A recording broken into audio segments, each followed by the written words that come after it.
आम लोगों को समझ नहीं आ रहा है। हमें समझ में आ रहा है, तभी तो बात कर रहे हैं, क्योंकि ये लोग क्या काम करते हैं, वोट पॉलिटिक्स के जरिए सांप्रदायिकता फैलाते हैं। हिंदुओं से कहते हैं कि हम तुम्हारे साथ हैं, मुसलमानों को भरोसे में लेते हैं, ना मंदिर बनता है ना मस्जिद बनती है। मैं कहता हूं अगर ये तमाम की तमाम पार्टियां इस मुद्दे से बाहर आ जाएं तो वहीं के हिंदू और वहीं के मुसलमान मिलकर वहां पर मंदिर का निर्माण भी कर सकते हैं और मस्जिद का निर्माण भी कर सकते हैं। बहुत अच्छी बात। ये तमाम की तमाम पॉलिटिक्स पार्टियां हैं जो वहां पर सांप्रदायिकता फैलाकर बाहर से भीड़ इकट्ठा करके क्या करते हैं कि उनमें आपस में तनाव पैदा करते हैं। इसीलिए ना वहां मंदिर बनता है ना वहां मस्जिद बनती है। ये सवाल तीनों के लिए है सर, एक एक करके 30-30 सेकंड में दे रहा हूं। प्लीज एक दूसरे को इंटरप्ट मत कीजिएगा, इंटरप्ट मत कीजिएगा। पूरी साहब मैंने आपको नहीं रोका था, मैंने आपको मौका दिया था। 30 सेकंड में आपको दे रहा हूं, बात पूरी कीजिए। पूजा अर्चना हो रही थी, 30 सेकंड आप ही के लिए। अयोध्या में मंदिर मौजूद है, वहां पूजा अर्चना हो रही है और 14 कोसी परिक्रमा के बाहर कहीं भी मस्जिद तामीर पूरी साहब यूपी चुनाव से पहले मंदिर की शुरुआत होगी या नहीं? हिंदुस्तान के अंदर कई ऐसी जगह है जहां पर मस्जिद में जब अजान होती है तो मंदिर के जो अर्चना होती है, पूजा अर्चना, उसके टाइम को थोड़ा बदल दिया जाता है। ये भारतीयता की पहचान है, ये इंसानियत की पहचान है।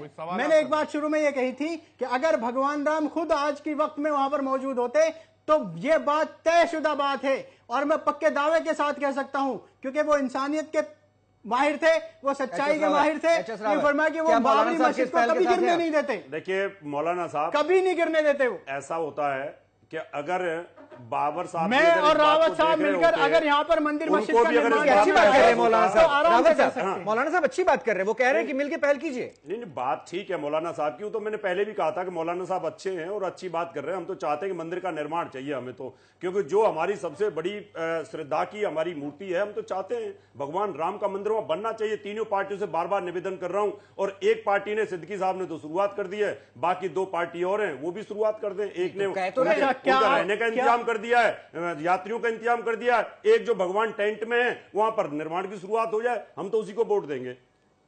अब यहां से आगे भाईचारा बना रहेगा। हम अपने मुसलमान भाइयों को हमेशा गले लगाते रहे, आगे लगाते रहेंगे। अगर मुसलमान भाई हमें, अगर नावेद सिद्दीकी आखिरी कुछ मिनट बचे हैं, नावेद सिद्दीकी क्या कमेंट? नावेद सिद्दीकी, अरे भाई हम डेवलपमेंट की बात कर रहे हैं, हम डेवलपमेंट की बात कर रहे हैं। रोहित नहीं, आप तो कान पे हाथ देके बैठ गए थे, आप दाएं बाएं देख रहे थे। हमने उसकी बात की, आपने मेरे सवालों को सुना। हमने यही कहा कि देखिए, नहीं मैंने यही आपसे कहा, मैंने कहा कि पर्यटन की बात हम कर रहे हैं, हम टूरिज्म की बात कर रहे हैं, हम बढ़ावा देने के लिए डेवलपमेंट की बात, कि लोग आए उत्तर प्रदेश, लोग आए हिंदुस्तान का दिल, हिंदुस्तान का सबसे बड़ा सूबा, यहाँ आके देखें। हम मेहर बना तो रहने के लिए आपने सुना नहीं, आपने सुना नहीं मौलाना इमरान खान को, उन्होंने कहा कि आप राम के नाम पे निर्माण कर रहे हैं, हमारे बारे में नहीं सोच रहे सर। यानी दूसरी कम्युनिटी आपको ये कह रही है कि आप भी सियासी फायदा लेना चाह रहे हैं।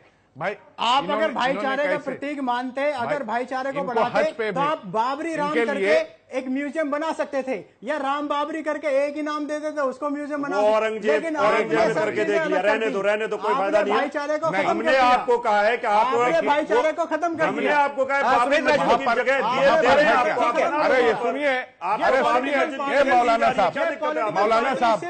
साहब खत्म करने में ही लगी हुई है। मौलाना साहब मकसद नहीं है राम मंदिर बनाने मौलाना साहब, और ये बना भी नहीं सकती। मौलाना साहब और धर्मगुरु, आप दोनों माहौल खराब करने की कोशिश कर रहे हैं राष्ट्रीय चैनल पे। आपसे कम और मौलाना साहब आपसे कम कर रहे हैं, अनुरोध आपसे कम। और भी मेहमान है, माहौल खराब करने की कोशिश न कीजिए। राजपूत साहब, हम वहां पर रामलीला हिंदुस्तान में किस तरह मनाई जाती है, रामलीला कैसी होती है, पूरे देश भर में उसके चित्र वहां पे रहेंगे, उसके बारे में बताया जाएगा। आप म्यूजियम का मतलब